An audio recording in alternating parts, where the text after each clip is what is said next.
Malaysia.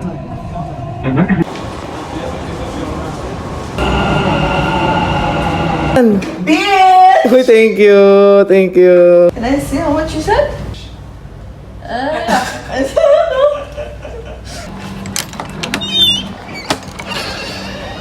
Yo, good day sa inyo mga tol.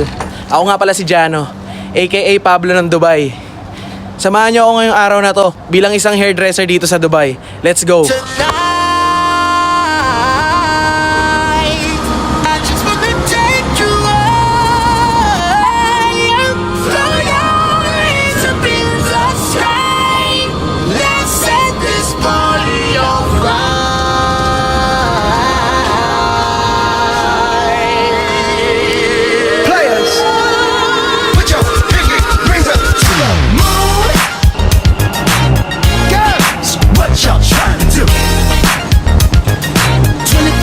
Magic in the air.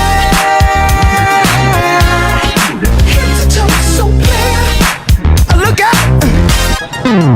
Pop, pop, it's showtime. Showtime, showtime, showtime. Guess who's back again? Oh, they don't know. Oh, they don't know.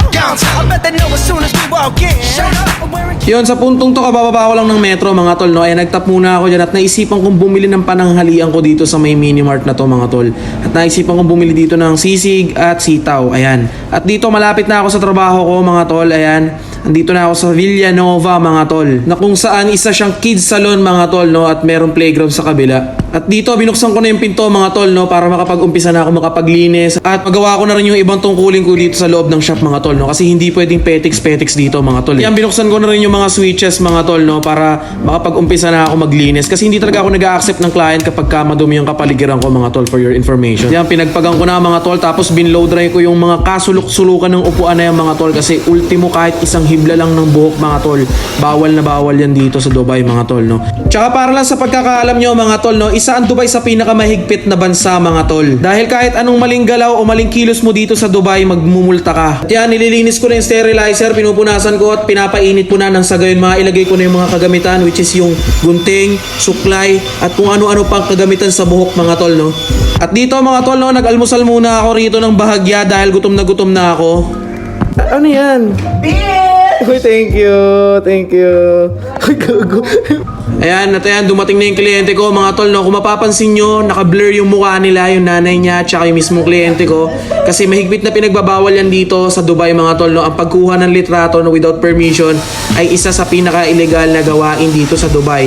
Wow! At ayun, tapos ko nang gawin yung kliyente ko mga tol, no? Tuwan-tuwa naman siya sa resulta at ako'y dinadalaw na ng gutom. Yun, so dahil alauna na mga tol, no, nag-lunch na ako dito at may biglang pumasok dito na patatas at hindi ko alam kung anong purpose niya. Siguro kakain din siya. At ayan, tinignan niya ako at tinignan niya na may cellphone doon na nakalagay na siguro na nawiwirduhan na siya. Bigla siya umalis at bigla ako natawa at bigla ako Ow! At yun, pagkatapos kong kumain mga tol, no, back to work tayo at yan, may ginawa ulit tayo isang dalaging ding. Kaya pala dito sa kids salon namin mga tol, no, tumatanggap kami dito ng mga matatanda mga tol.